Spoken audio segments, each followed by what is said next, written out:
Hello, Michael, and welcome to Entrepreneur Talks podcast. I'm so excited to have you here today with me. Same here. Thanks for inviting us to your show. It's an honor to be here and to talk to you. Fantastic. So let's talk about Michael Hemme. Is that right? Your name? No, it's Michael Hemme. Hemme. Oh my gosh. But you've got such a lovely accent than I have, so your one probably wins. Thank you, Michael. Thank you. So before we start to get into our conversation about your business and yourself, tell me, where are you talking from? I'm talking from home today, where I've been in and out of the office, where it was closed down for the COVID pandemic. So we've been set up for yonks to be able to work remotely. Today I'm from home, but I do like to mix it up with going in and out of the office. Apparently my wife says I'm loud with a young baby, so. Oh, your baby. And home is where? Where are you based? I live in Hackbridge and the office is based in Croydon, and they're both in Surrey / Greater London. Okay, great. I'm in London as well, but West London.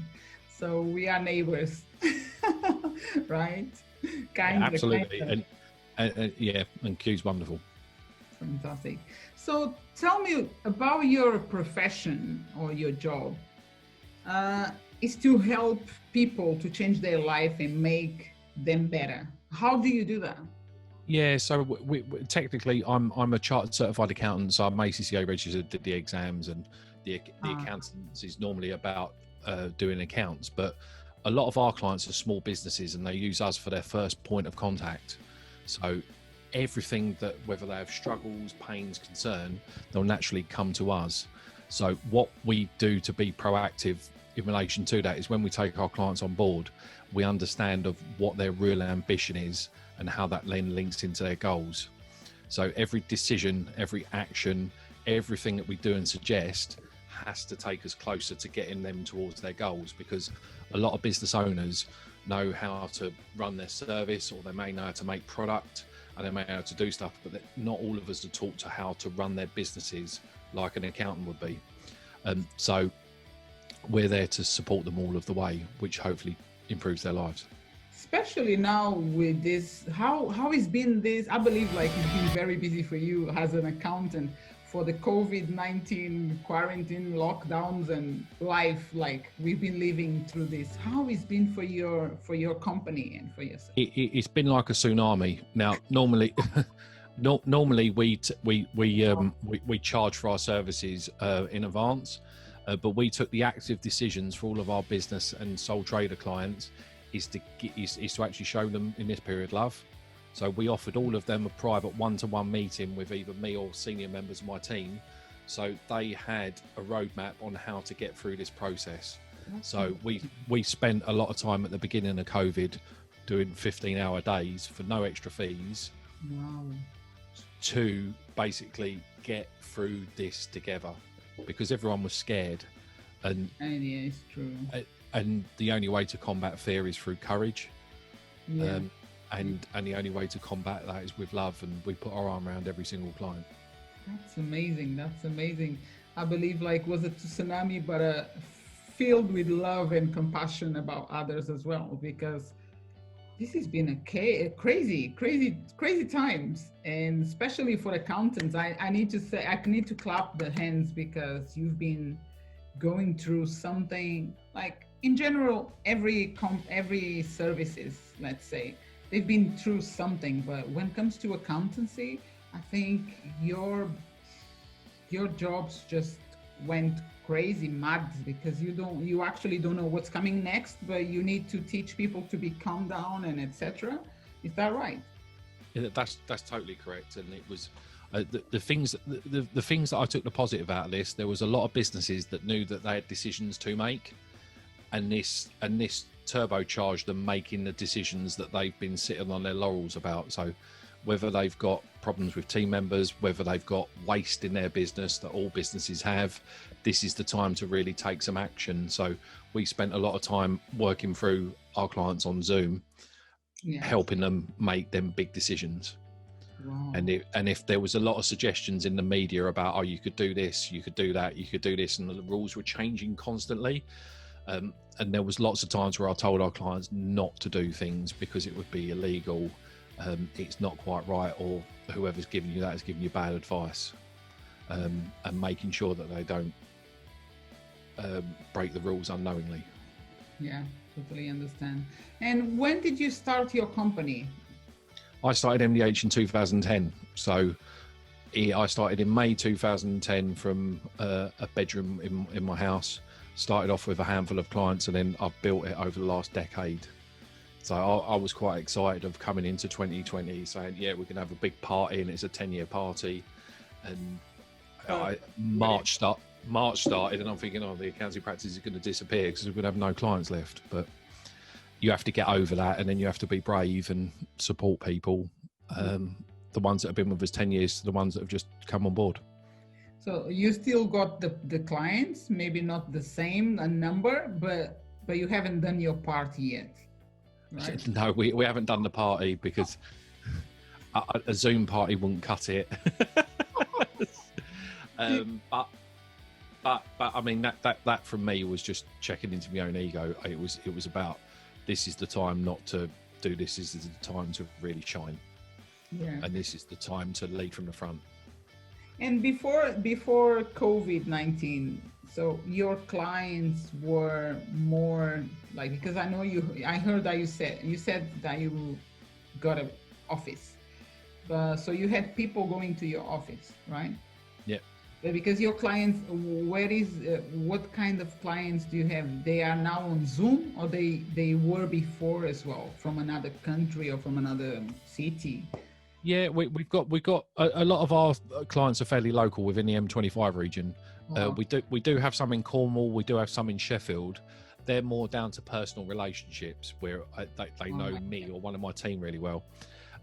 We'd been using Zoom for 3 or 4 years, and the clients that were used to it carried on getting used to it. The ones that were a bit more resistant have now gone, oh, this Zoom was very good, wasn't it? Oh, why didn't you tell me that before? And I was like, I did. Oh, what, you can share the thing? And they're waving at you through it and going, oh. So we had some great laughs on people actually just embracing the technology because they had to. And afterwards, there's been a lot of really good chats had on Zoom. I've had one client recently that turned around and said, I'm all zoomed out. I really need your help. Can we have a socially distanced meeting? And we did. But that was because she really needed it, and that was right for her. Yeah, it's been a lot of people looking for that help related with working online, like creating the Zoom or putting sometimes I have meetings because I've got a background right now, you can see, and people feel amazed. Oh, wow, I didn't know anything about Zoom, and now how do you do this? And it's amazing. It is amazing. It's been a learning process, COVID learning process for everyone. Totally agree. Yes. And regarding your business, going back, you said you started 10 years ago. And what you were doing before, you were working for a company related with accountants, or this? Yeah, I worked for small firms as chartered accountants. I studied and did a qualification called the ACCA. Okay. I qualified ACCA, and to get a practicing certificate, which means that you can trade as an accountant, because the word accountant is not protected. Anyone can call themselves an accountant, but to be a practicing accountant with the ACCA, you have to do post-qualified experience with a firm. So I'd worked for a firm, and then decided to set up on my own. Left really amicably. I still talk to my ex-boss now, and did it on my own. That's really good. And this is I think it's a tricky question I'm going to do, Michael, but be gentle with me, please. Yeah. Let's say you got your business, like it's a lot of accountant like business around the globe, but what can you say about your own business that will increase why you doing, or the way you're doing your business to like right now for my listeners to make, I don't know if it's to make, but maybe to attract more clients? What would you say to a client right now about your business? we take on board what we've taken on board, what really what clients are really looking for. So when we get a new potential come in our door, the two things that they moan about the most is I didn't have enough contact and trust my accountant, and the second one is they took too long to do the job.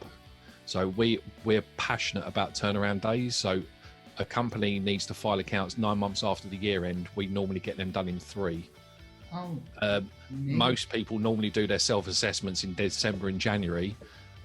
My target for 31st of October every year is 90% in done by 31st of October. Last year we failed because we did 89%. So we missed the 90% by 2 tax returns, 2 or 3.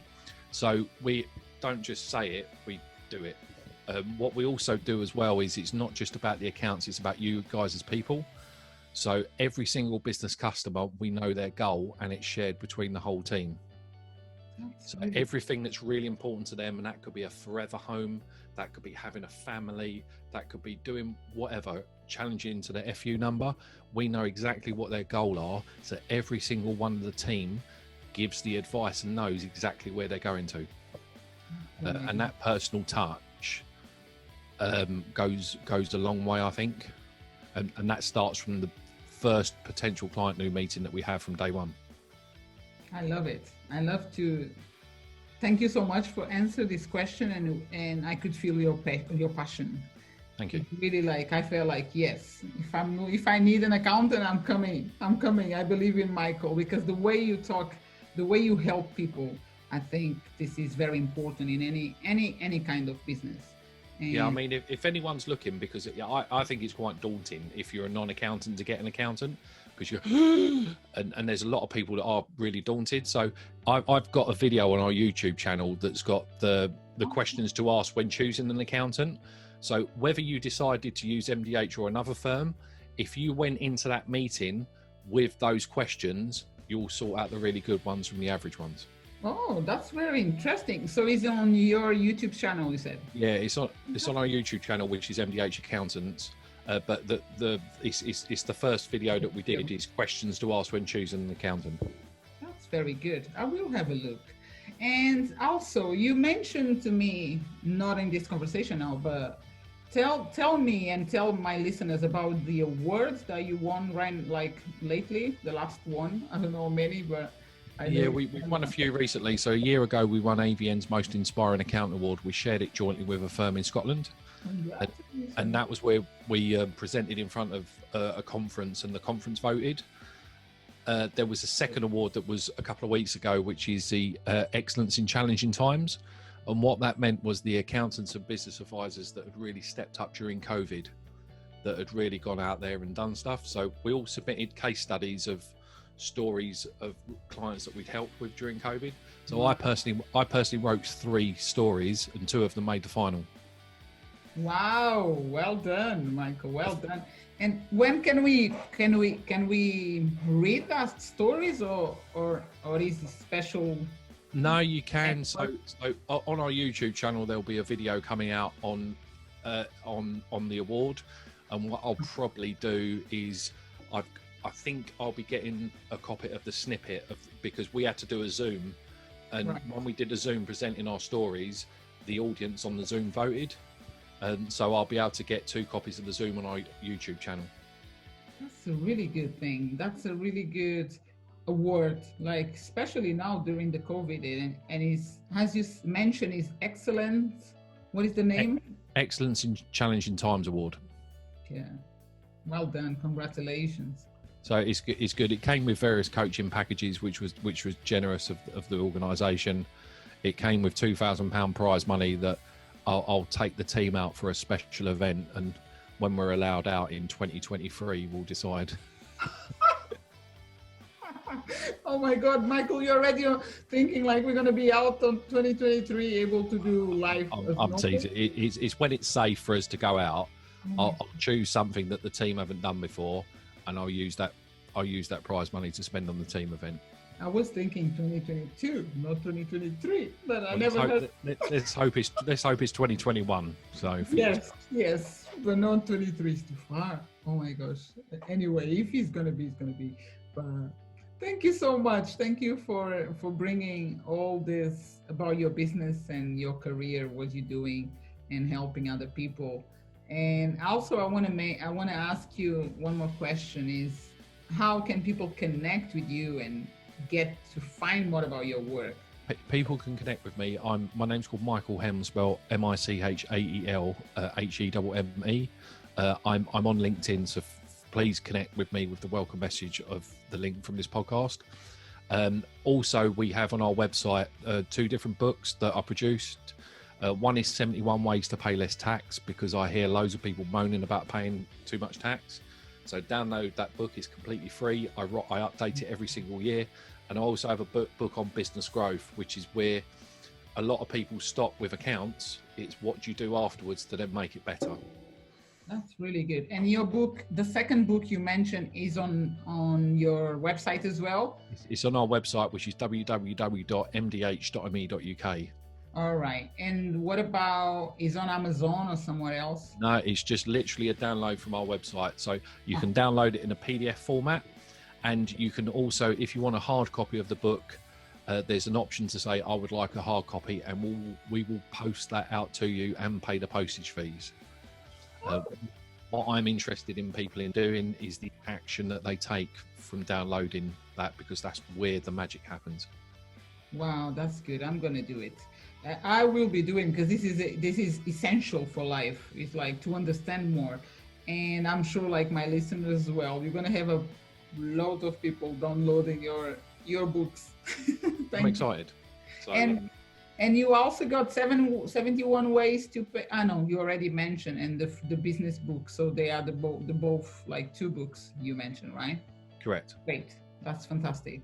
Thank you once again for this opportunity to have you on my podcast, and for my listeners to get to know about yourself and MDH. That's it. Business, right? What means MDH? So my middle name's David. Ah, okay. Michael David M. Yeah, Michael David Hemme. So the reason why it's called MDH is they're my 3 initials. I pronounced it right. Did you hear me? Have a well done. I'm so glad. Thank you, Michael, and I wish you all the best. And thank you again for this opportunity. And thanks for the opportunity of being on your podcast. All right, great. God bless and take care. Bye-bye. Thank you. Bye-bye.